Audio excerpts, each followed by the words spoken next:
Thank you so much, Pamela, and the Nashville Public Library for hosting tonight's event with our guest speaker, Leslie Jordan Garcia. Welcome, Leslie. Hi, Jennice. It's so nice to be here with you and this wonderful offering that the Nashville Public Library is providing for its community. Absolutely. I'm really excited to get right into this with you. I'd love for you, Leslie, to give us some context behind the title of this discussion, What Black Bodies Are Put Through, Body Image and Beauty Standards in Black Culture. Could you start our conversation with that? Well, sure. So, when I was approached, I had given another talk along those lines, and to really understand the context, let me start with some comparisons about what Black bodies are put through. Um, a lot of people don't realize that just as recent as 50 years ago, it was illegal for Black women to be homemakers. They had to have a job. Oops. Um, so they were denied the basic human right of rest. Um, those are the types of things that Black people, Black women especially, are subjected to just by virtue of existing in a Black body. So different structures are in place and different standards are in place when it comes to examining Black women's hair. As we saw recently last year, the Crown Act was a law that was passed to prevent the discrimination of natural hair textures worn by Black women. We are told that they're not professional, they're not pretty, they're not this, they're not that. So that's a standard that is different for us. I mean, could you imagine someone saying, "Hey, you need to change the way your hair grows or the way your hair looks?"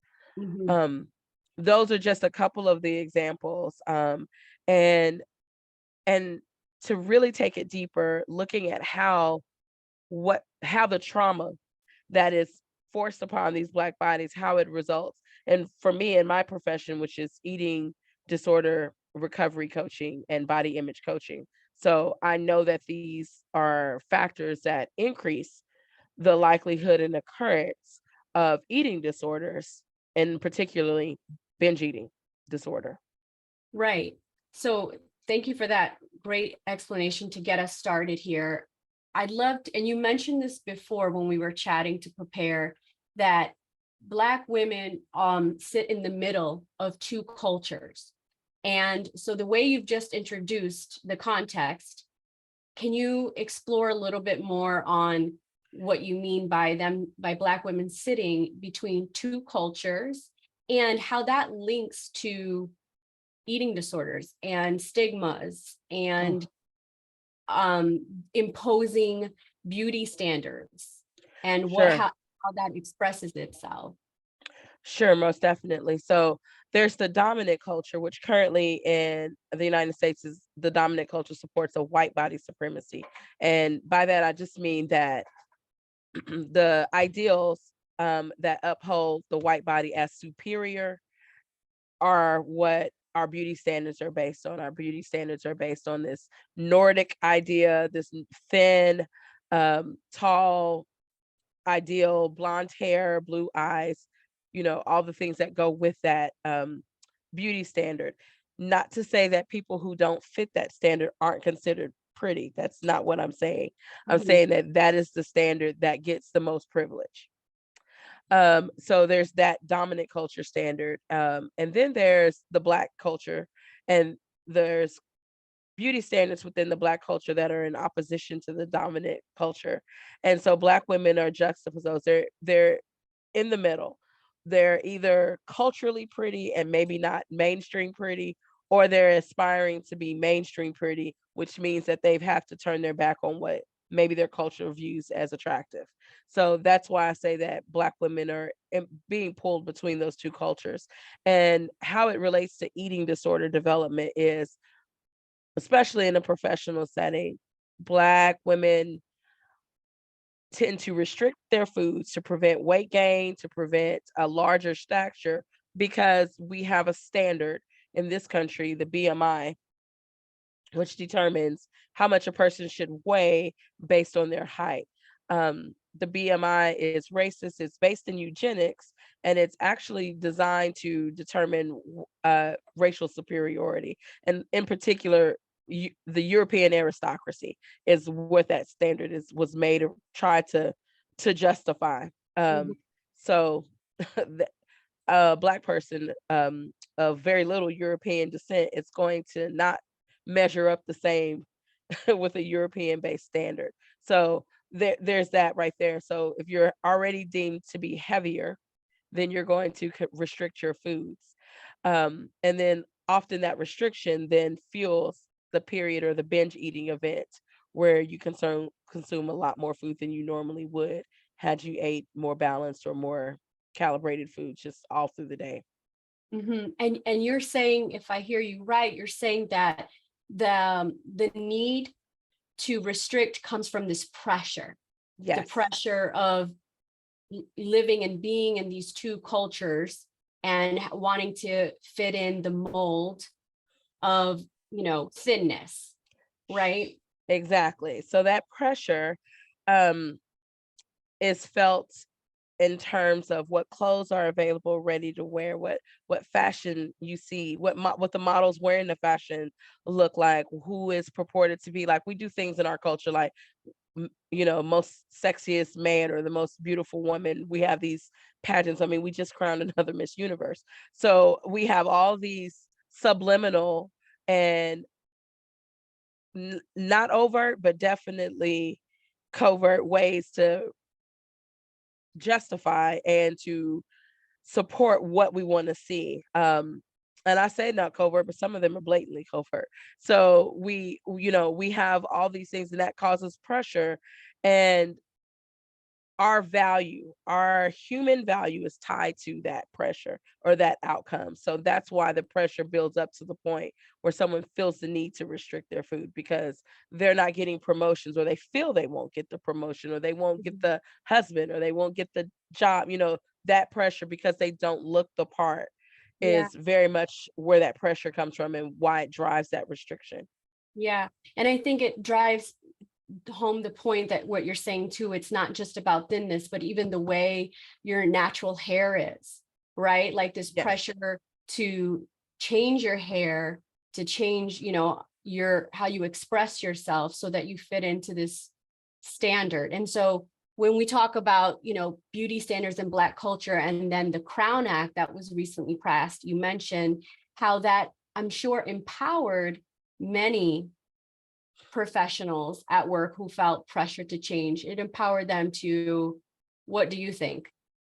Oh man, and not even just empowered professionals. I mean, we had kids across the nation who were being denied walking in their graduating ceremony because Right. they had natural hairstyles. So it wasn't just, I mean, it was an amazing thing to have happen, but it's really in the other way I look at it, it's also sad that that had to happen because it's just hair. Like who sets these standards and who ranks them, who creates this hierarchy, you know?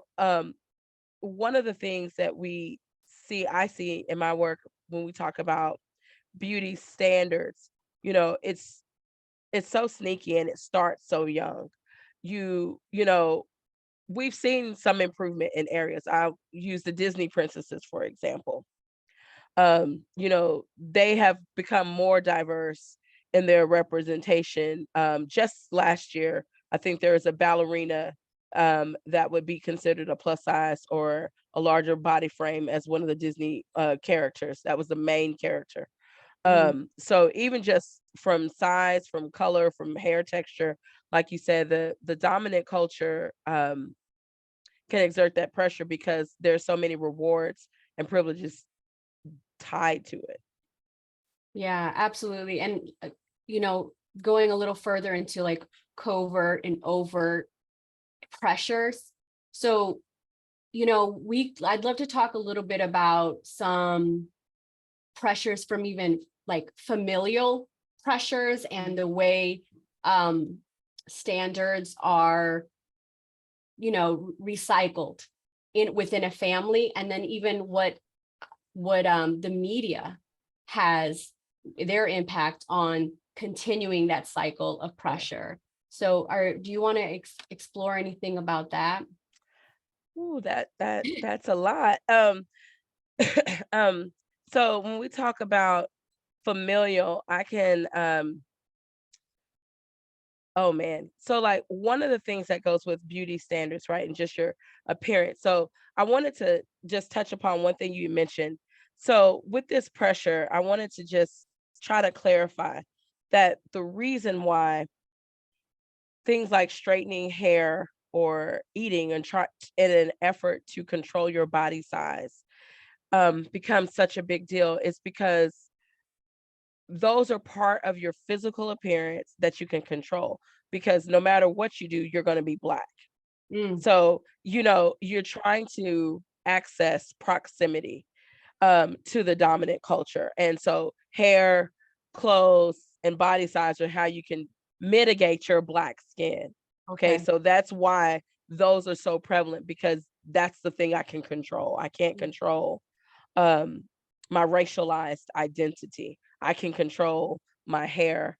I can control my size, or at least I believe I can. And we're taught to feel that we can control. Oh, sorry about that.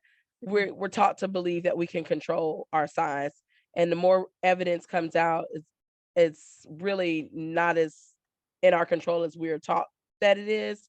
But certainly, part of our culture's identity or values are independent, or willpower and independence. So we feel that we can control it. So I just wanted to clarify why we see that.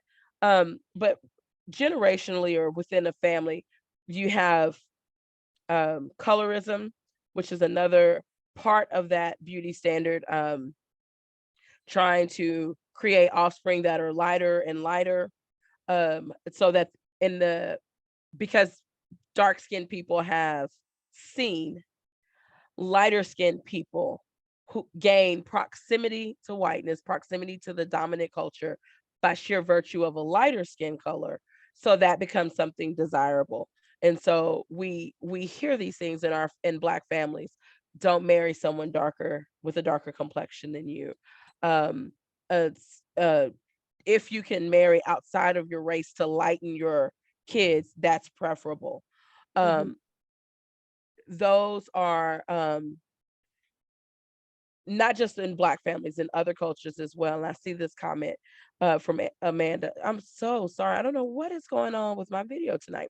That's okay. But that is definitely some of those things that happen among families that affect how we interact with each other, and definitely with things that we think we can control, because we believe that we can control that. We can just marry up or reproduce, Mhm. and that will improve our standing.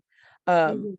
so the media plays into that. I mean, I can just think of just, when you look at Hollywood, for an example, um, you know, the payments, the salaries earned by Black actors and actresses is vastly different than people of other racialized identities or people of the dominant culture. So that's one way the media, we look at just who's pretty, who the models are, what they look like. And yes, there, like, again, there's some more diversity there, but the media upholds that um just based on who gets contracts and how much they get paid. And one of my favorite examples is the TV show Friends.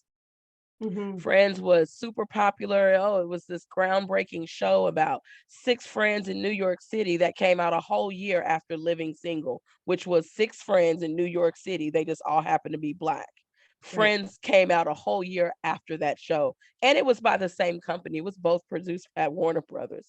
But the commercial appeal, the upholding, this is better, this is more valuable, Yeah. even though no one said it, it was shown by the difference of the cast race. Yes, exactly. And the payment difference, the Oh, gap. big payment difference, Right. big gap, big. And I so mean, okay. yeah, and so we didn't know that, right? We didn't know the behind the scenes payment that, it became discovered. But then I also think about how like even commercials really impose beauty standards and create this pressure to be in proximity. I remember when the Dove company came out with a commercial, and there was an outrage because they had a commercial where there was a Black woman in the before scene. She used the Dove product, and afterwards it showed a white woman.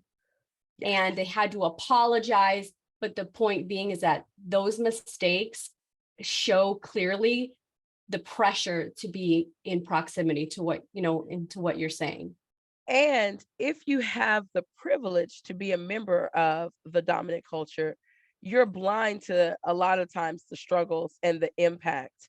Like you Mhm. don't think about it in the same way. Like whoever made that commercial, because I remember that commercial very well, like probably never occurred to them that that was the message that it was sending, that if you could wash that black off, you'd be white, and how much better Yeah. it would be.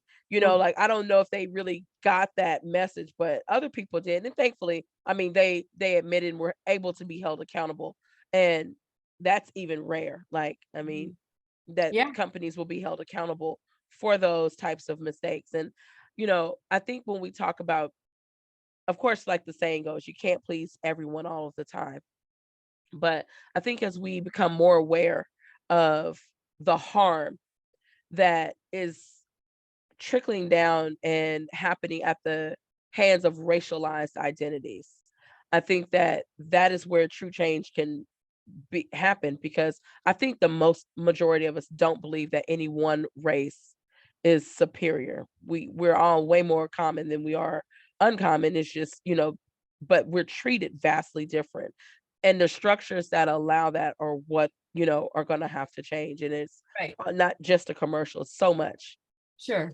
Absolutely. Leslie, I'd love to draw a line now and connect us to the impact of everything that we just unpacked, and connect that impact, the struggle, and the link to eating disorders. Because Leslie, I know that you said you were open, you are an open advocate, educator. You talk about your experience, your healing journey through recovering from an eating disorder. So can I open some space up for you to share what you would like for attendees to understand your journey? What is an eating disorder? What is binge eating disorder? And walk us through that. Okay, so I will make my story as short as possible, because in my practice, I've learned that it's not even uncommon. So, when I was 15 years old, I wanted to graduate high school at the end of my sophomore year because I had met all the requirements. My parents were told that I would not be able to graduate, because none of the white kids at my school district had ever tried to graduate early, and they weren't going to have their first student who was able to do that be Black. This was in 1993. So it's not like the 70s or the 60s. This was in the 90s here in Texas. So I didn't realize then how much that harmed me. That was a traumatic event for me, because I was face to face with the reality that everything that I had learned about America was a lie. It wasn't about how hard you worked or if you did all the right things. It came down to the way I looked. And that was something completely out of my control. From that moment on is when I really started to have a not great relationship with food, because even at that time, I was a straight size kid person, but I was on the larger size of my peers. I was an athlete. I, did all that things, but I really started to look at who was being successful, and it always seemed to be a much smaller person. So I started dieting, uh, just all the things. I started actively and intentionally pursuing weight loss, and off and on for years. And it was through binge eating. I would restrict, not eat whatever the new fad was, right? I didn't eat carbs for a while. I didn't eat peanut butter. I didn't eat this. I didn't whatever they told me I wasn't supposed to be eating is what I restricted. And then eventually something would happen. I didn't realize I wasn't coping well. But then I would binge, and a binge eating episode could last a night, it could last a week, it could last, several days, 2 weeks, and I would do it every night. But in the eye of the people that I interacted with, I was whatever mainstream. Oh, we're talking about diets. Yeah, girl, I'm gonna eat this yogurt and this celery stick and I'm gonna be good. Like that type of stuff for lunch. So that went on for years and fast forward, grad school. I was beginning grad school and a friend said, I think you have this new thing. She was a psychology major. She was like, it's not in the DSM yet because that was before DSM-5. It Mhm. back then it was only anorexia nervosa, bulimia nervosa, and other. That's it for eating disorders. Mm. So I began treatments for and coaching and therapy for binge eating disorder. And I went to this clinic and none of the professionals looked like me and none of the clients looked like me. Every once in a while, there would be a black woman or a Latina woman, and then I would just notice that they would stop coming to the clinic. Well, I realized there's a disconnect between the structure of eating disorder recovery and the treatments and culture.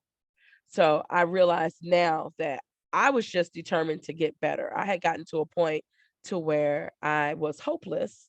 I felt like I'm never going to be able to enjoy my friends or outings like a regular person because I was so terrified that I would go out with my friends and not be able to control myself with food.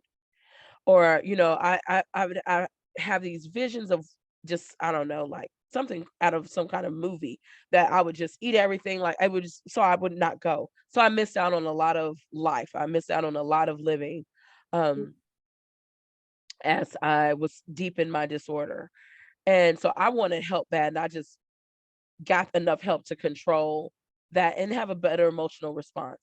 And I got to the root of my cause that I felt like I was inferior. I was worthless because I was Black.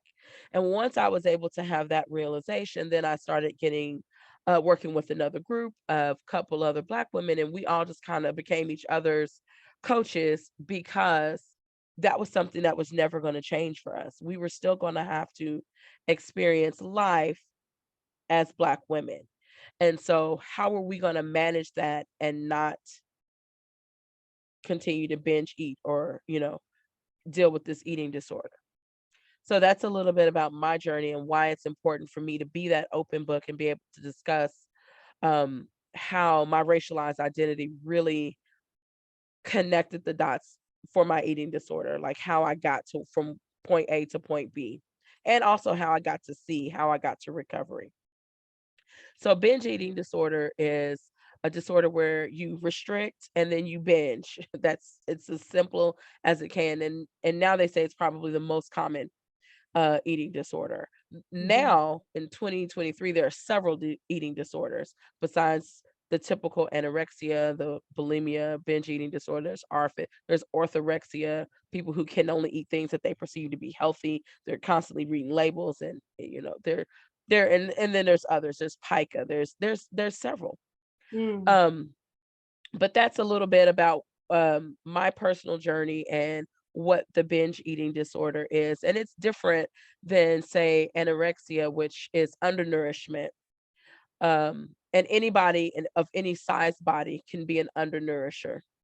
Um, and bulimia is where you binge eat or eat regular amounts of food, and then you purge that food before your body can adequately digest and utilize that food.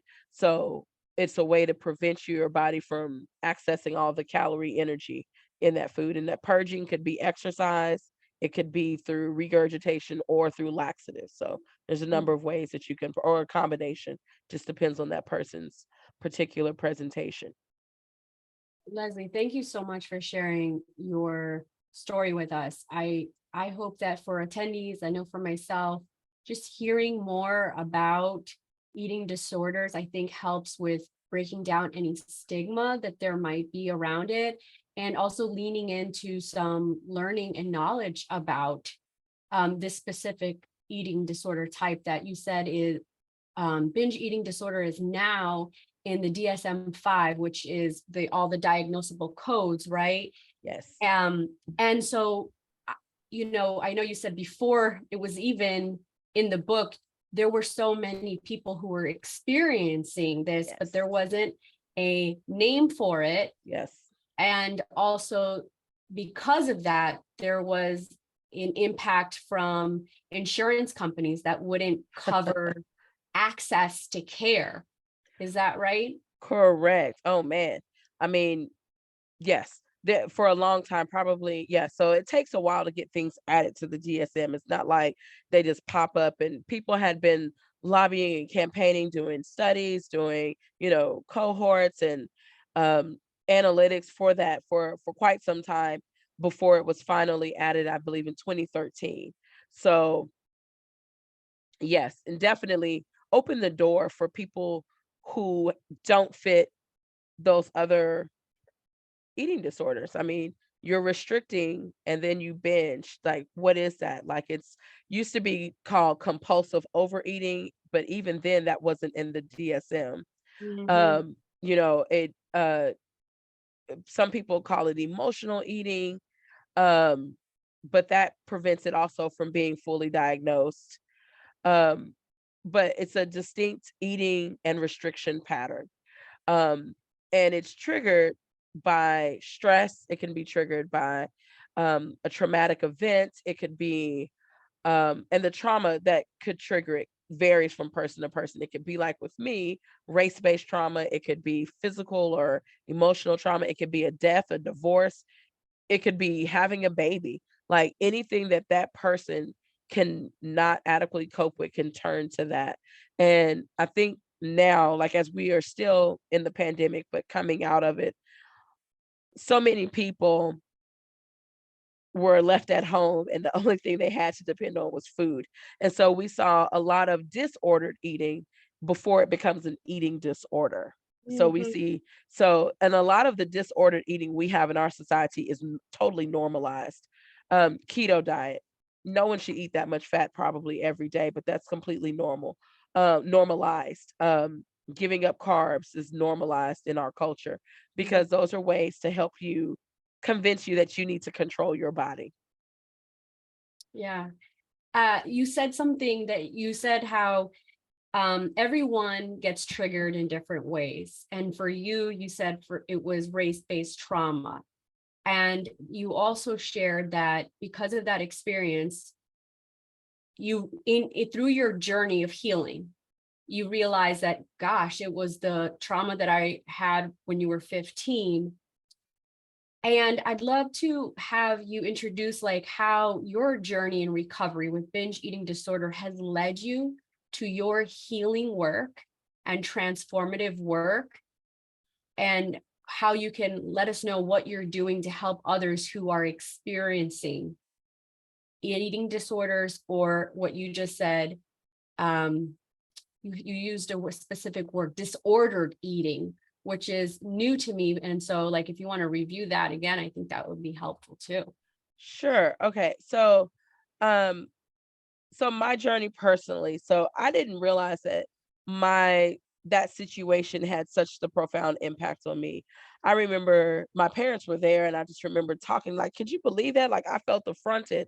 And my parents who had gone through, segregation were just like, yeah, girl, that was not trauma. Like my parents were well-meaning parents. Like they just was like, girl, Mhm. have a dog turned on you for walking to school. Like that's trauma. Like they discounted it because our family had come a long way from the way they grew up.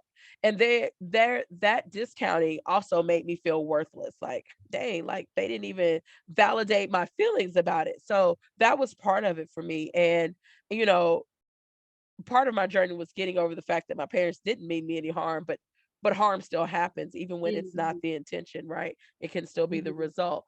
And so piecing together for me in my journey was this social justice framework and really looking at those systems of our society that make repeated trauma possible for people. Mm, So for me, like I was saying, like me and my little friend group, my warrior group, like I call them, we were still going to be Black. We still were going to be microaggressed in our jobs, in our school, in our education programs. And one of my friends actually wanted to become a dietitian, like a RD, but that environment was so hostile to my to women who were of color that she just didn't do it. Like it was so like you see why we don't have that many Black dietitians or dietitians of other races because it's tough. Like they don't it's a school sometimes that they don't want it in. So you're steady dealing with trauma and harm, even if it's little t and not big T, capital T trauma. You're still mm, being harmed, and you mm, immediately want to go to what you can depend on. And a lot of times that's food. So we were coming up with strategies and ways to not, you know, regress in our healing journey and still make progress. And so a social justice framework became super important to me. And I always say that I'm always trying to decolonize wellness and eating disorder treatment by making them culturally responsive to the individuals that are receiving them. And by decolonize, I just mean offering more than one viewpoint. The colonized views very our way or the highway type of mentality. So for me, I think that I encompass other ways of being and other ways of knowing who you are and what you want and what's good for you that maybe is not mainstream. It just means having more than one view. So, for example, you may need to bring in your church members to help you in your recovery journey. And I think that's fine. You may turn to herbalism or, other traditional practices. I have a friend that really got into acupuncture and acupressure and traditional Chinese medicine to connect with her culture on her journey. And I think that is valuable. I think there's more than one way of knowing. And that's what I try to bring to my work now is being able to provide care that will affirm your culture. I'm not going to tell you to you need to give up your culture of foods, they're killing you. That you're never going to hear anything like that from me. I think because food is more than just fuel. It's memories, it's family, it's traditions, it's joy, it's comfort, it's all those things and that's okay.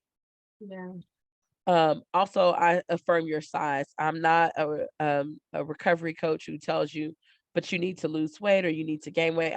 If you're not undernourished to the point of, if you're able to survive and be happy in your size body, I affirm that size and make sure that you're eating a nutritional balanced diet. That's important, but where those nutrients come from isn't all that important. Yeah, I love the approach you're taking with well-being and using your personal lived experience to be compassionate to others who are in the middle or in the beginning or the end of their recovery process. And I think it's important to note that, how what you just said that you're working on from a decolonized perspective and what that means. I think that that's such a buzzword that people get, really stiff and tight about like, well, what does that mean? It just means you're coming with another perspective. There's room for there's room for more than one way to look at something. And we, the collective global majority, are saying it's due time to make room for this conversation, for the way we show up for others and support others. So Yeah. I love the work that you're doing. And can you tell us the name of your business so if others want to find you, they can? Sure, it's real easy. I'm Leslie Jordan Wellness on the internet and on my podcast and on Instagram. It's eat free live fierce because that is the point to be able to eat free and live fierce, just I'm gonna fully connected and joyfully with ease. Okay, this is an eatfree.live fierce, right? Yes. Let me put that in the chat group. I want to go ahead and take a moment to share with um, the attendees. I'm not sure, and say that we're going to have time for questions and answers. If you have any comments, questions for Leslie, to put those in the chat box and we'll get to that. So I wanted to mention that. So Leslie, this is all good information. And one of the questions I had for you as you're talking about your journey of healing, how eating disorders can develop. And you touched a little bit on BMI in the early beginnings and how we have now discovered that's been based on weak research, focused on weight loss, and hasn't really supported the approach of looking at structures and systems in place that can cause weight gain. And so I want to explore that piece with you because it's a common tool still used in many offices, and I'd love just to hear your thoughts on that. Ooh, okay. So I'll try to keep them where they don't need to be censored. So the BMI was actually invented like in the 1830s. Um, and by not a doctor, but a mathematician. Okay, so right there. In America, they started using the BMI as a standard in 1951 or 52. So before that time, that wasn't the standard, but it's become the standard and they don't want to let it go. So if it's inaccurate, which it is, and it doesn't really have any bearing on your health overall, okay, why use it, first of all? But okay, we're using it, but it's so skewed against people of not European descent, like heavy European descent, that it automatically says it that your body size and shape is unhealthy. So it pathologizes size in a way that larger bodies are deemed unhealthy, even when that is not the truth. So that's a lot of our problems. And it's not just me. This is, a lot of people are now talking that this just doesn't make sense. But it has been so tied to body size that things like weight stigma, um, thinking that everyone who is, well, first of all, it categorizes weight by overweight, mildly over. Those are all not accurate. So there are health itself. Well-being doesn't have a size or a number. I can't weigh myself to health.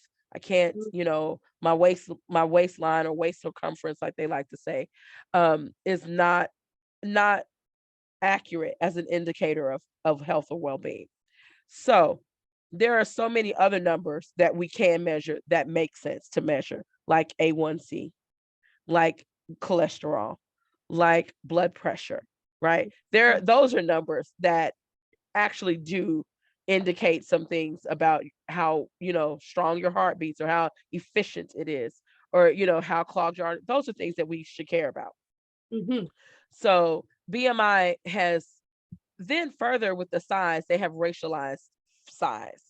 Um, I'll tell anybody who will listen, read either The Belly of the Beast by Deshaun Harrison or Fearing the Black Body by Dr. Sabrina Strings, and it goes through hundreds of years of how anti-Blackness and degrees of Blackness are the other side of the coin of anti-fatness. So that's just why I say that BMI it's not a good measure of health, because there are people in larger bodies who are healthy. There are people in large bodies who are not healthy. There are people in thin bodies that are healthy. There are people in thin bodies that are not healthy. So it goes both ways. But in our society, they don't ever talk about the thin bodies that aren't healthy. They concentrate on the large bodies, whether they're healthy or not. So that's why I'm against that particular thing, um, in a way of measuring health. What was the other part of your question? That was just a little bit about the BMI. BMI, really, so I wanted to get your take on it to get into that, but it actually leads me to another thought here, because I'm a health educator at heart, and you and I are the same in that both of our backgrounds are in public health. although you have an MBA as well, correct? Yes. Yeah. So thinking, a lot of this conversation had me thinking about my approach to public health, how I was taught. And one of the things that, coming off the comments on BMI is, so we go to the doctors, our primary visit for our annual physical, and we oftentimes will get that BMI to they'll let us know our number, what category we are. If someone now knowing from this conversation and is curious and might go on and read some of the books you just mentioned, what are some tips that you would suggest anyone so that they can be a better advocate for themselves when they go to the doctors? Sure. Okay. So first of all, you and I both, I know MPH, I love that coursework, right? Because we want to care for the members of our community at large. And unfortunately, so many of the studies that we are taught with or look at are biased. So if they're coming from a bias. So they're not set up objectively. They're not bad studies. We just Right. have to look at them through which the lens that they were designed. That's what I'm saying. And Mhm. so when you go to the doctor, you want to advocate for yourself. I mean, nowadays you can refuse to be weighed if you think that you are going to experience bias or stigmatized treatment based on your size. It is well documented that people of larger bodies receive substandard care. During COVID, this was highly illuminated because they said people in larger bodies um, have a worse outcome. But when they looked at it, it was not that they had such the worst outcome, but they got the worst treatment. They were viewed as less valuable than thinner bodies. So they didn't get intense treatment when it was needed. They didn't get ventilators or intubation as often as they was probably needed. So yeah, they had worse outcomes. If you're not going to treat them the same, they're not going to have the same outcome. But a lot of people have experience weight stigma. So you can refuse to be weighed, first of all, unless it's medically necessary. And sometimes it is. They need to calculate how much anesthesia or how much of a drug to give you based Right. on body mass. Like sometimes weight is necessary. That BMI is never necessary. BMI Mhm. is never necessary. If your doctor insists on recording it, you can just ask the nurse not to tell you that number. Just write in the chart and keep it moving. Yeah. Um, Another thing that I think people now we have so much access to information, and not all of it is good information. Um, know what your health markers are. Know if you have a genetic predisposal for certain conditions, because those are numbers that you need to be concerned with. Also, be honest with yourself. Are you participating in health promoting behaviors? I mean, are you moving your body? Are Mm. you eating a variety of nutrients? Are you getting enough sleep? Are you managing stress in your life? Those are things that are going to do more for your health, well being, and longevity than any of these other things.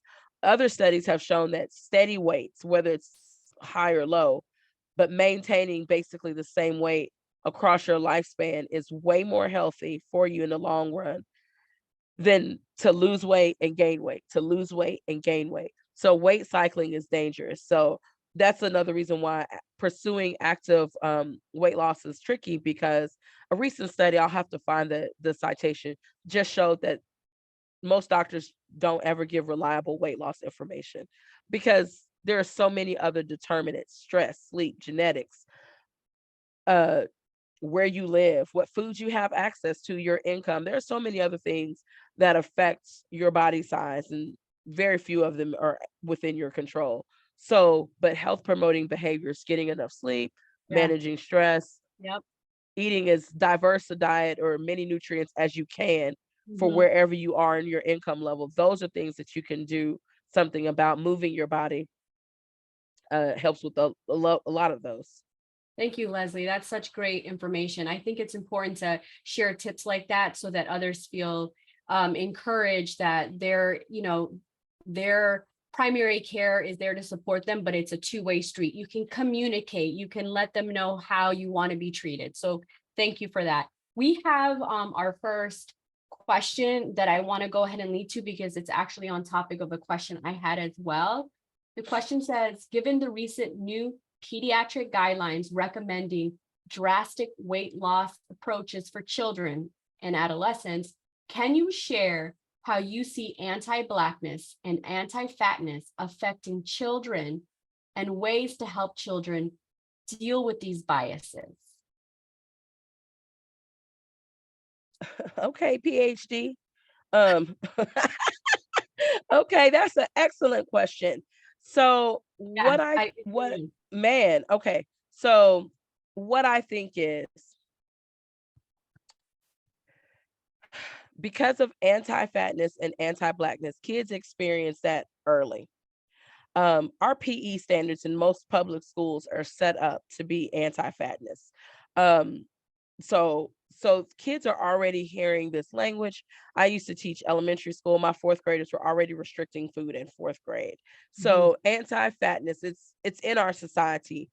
You know, just think of any show that you ever there was the fat kid, right? Who was always either the bully or the butt of every joke. So it wasn't cool to be fat.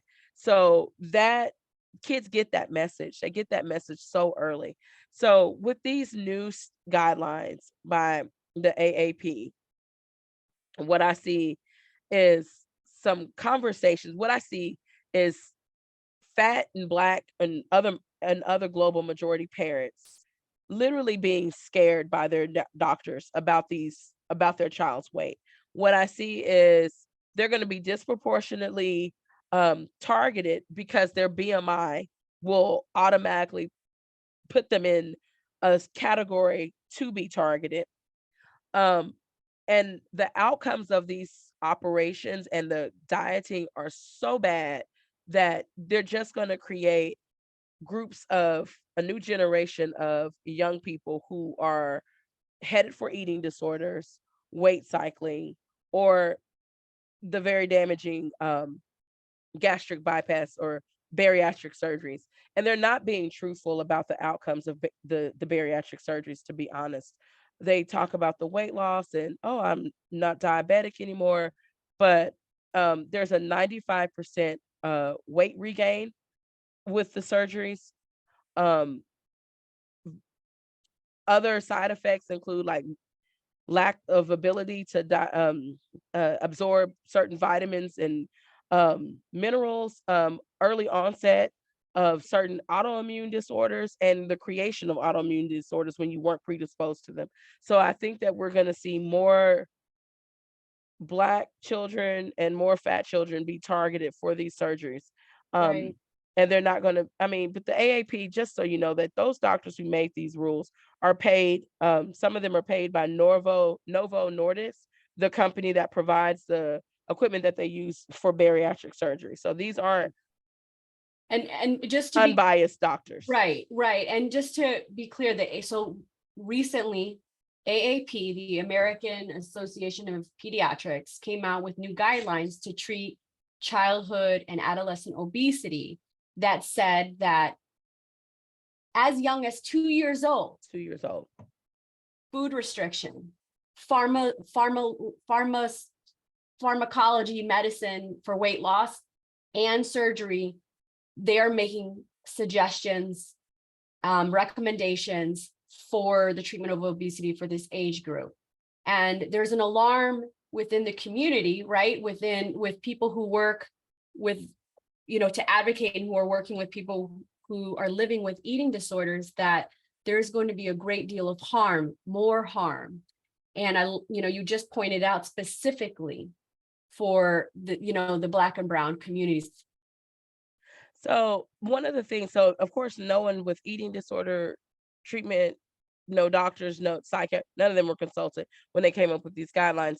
But the I think one of the most alarming facts is the fact that, commonly we say 1,200 calories. Like whenever anybody goes on a diet, you look at Noom, look at Weight Watchers and their point system, all comes down to 1,200 calories. 1,200 calories is about how much the average toddler who is active should be eating. So if that toddler's eating 1,200 calories and you restrict them, they're just going to learn to restrict. And I'm not saying that every time someone restricts their food intake, they develop an eating disorder, but every eating person with the eating disorder has restricted their food intake. Mhm. Yeah.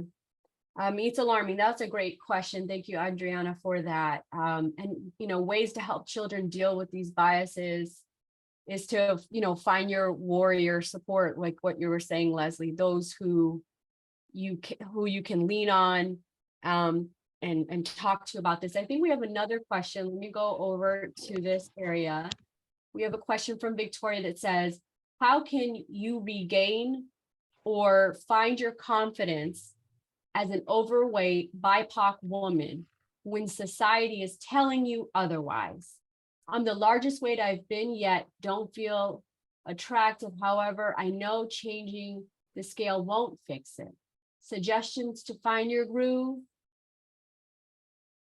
Man, oh, so this is like the center of my body image work, right? So, follow me on Instagram. That's my first suggestion. And then I can point you to so many people. So our society has tricked us. I mean, I would say tricked, but really just lied to us that larger bodies are unattractive. So it really comes to what I was talking to Janice about earlier. It really comes down to reconnecting to yourself and what you really want out of life.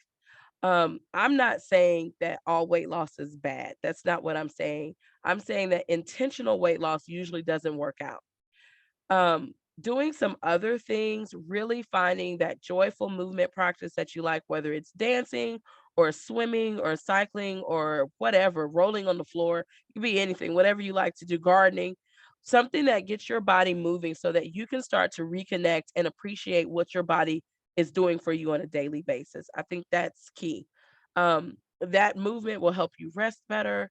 And honestly, turning off what the outside world is saying. I'm a harsh curator of my social feeds. I don't watch, I just don't let that stuff come into my mindset. Like I just keep it where I can focus on me. A good mindfulness or reflective practice, journaling, asking yourself questions. I have prompts that I give my clients that really help them dig deep about why they feel this way about their body. Um, and really coming to terms, I don't preach this crazy, not crazy, but I don't preach body love because some days I'm confident, but some days I might not love my thighs. You know what I'm saying? I might be grateful they're holding me up, but maybe love is not really how I feel about them, but I'm able to appreciate them. I'm able to accept them. And then even that changes. I'm on a continuum. Some days I'm like, "Woo, thick thighs save lives," and then some days I'm just, just let me going about my business. But that connection to myself, knowing that I am worthy by virtue of my existence, Hmm. just because I'm here, because I'm a human being, I am worthy, I am valuable, and really changing that inner dialogue, what my mind is telling me. Our minds tell us so much that is not true. So we have to learn to reframe it and being comfortable with who I am. I think that is probably the biggest piece of advice. And that is not going to be easy and it probably won't happen overnight. But that is where I would start with just really being comfortable and connecting with myself and really exploring those feelings about why I don't like this or why I think I want to be smaller. So much of life is being lived without chasing a smaller body or trying to shapeshift. Like you're missing out on friends and people who do care about you and love you and value you as you are. So really trying to figure out for yourself what it is you want and why you want it. I think is the most important thing because then you can start to say, well, I may not want this, but society tells me I should. Or maybe you really do want it. And then what would be your next steps? That was beautifully said, Leslie. Thank you. I hope that everyone got a chance to absorb that positive message and the tips that you just shared.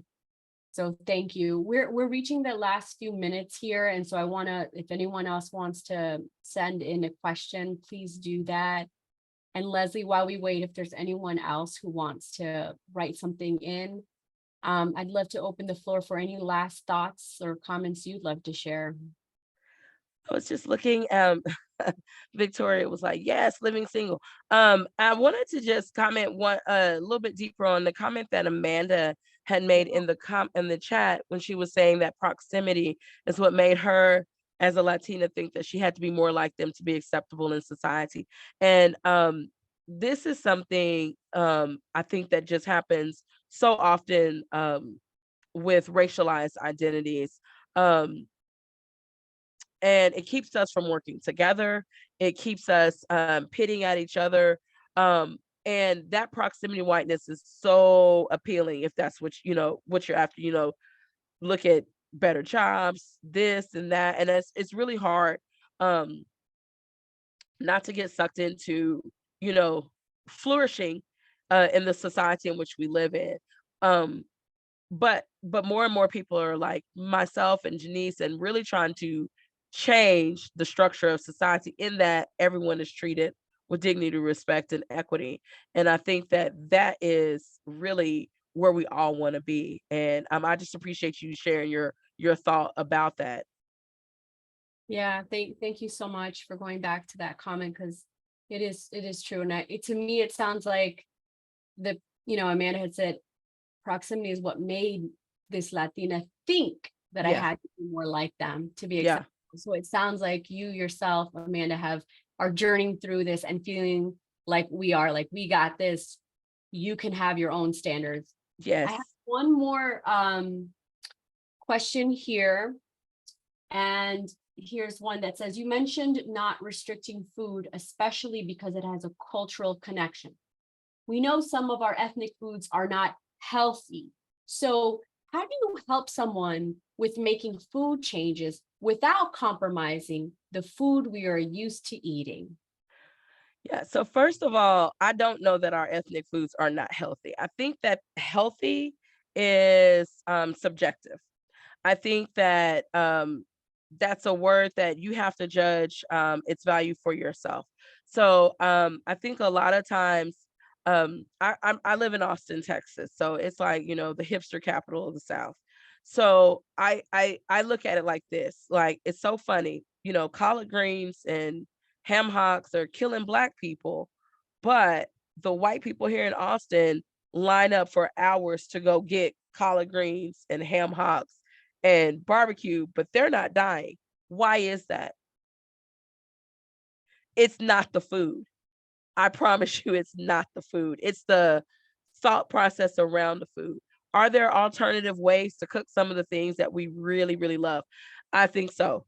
I will also just real quick, I will give a caveat. What is largely considered soul food or like food from the South is not true soul food. It's not the true soul food that our African ancestors and former slaves they ate. They had gardens. They ate largely vegetable rich diets. They didn't eat macaroni and cheese. You've never seen anybody come from Africa with talking about macaroni and cheese. That's something that's given to us. So I think that we need to be really careful about uh, uh, um, equating certain foods with certain cultures because a lot of times that's just an assignment. Uh, Mhm. Thank so, but well, yes, Thanks, Leslie, for answering that last question. I don't have any more, and I want to be respectful of the time. I want to first thank you, Leslie, for your vulnerability, sharing your journey with us. Amanda in the chat has confirmed that. Thank you. We can't wait to follow you more on Instagram, on your website. I put in the books in the chat box that Nashville Public Library has suggested to further dialogue of this topic. Leslie had mentioned one more, and we'll get that out to everyone. So shout out to Nashville Public Library again yes, for hosting this critical conversation. And thank you all for attending. I hope you have a safe and wonderful evening. Thank yes. Thank you you. all.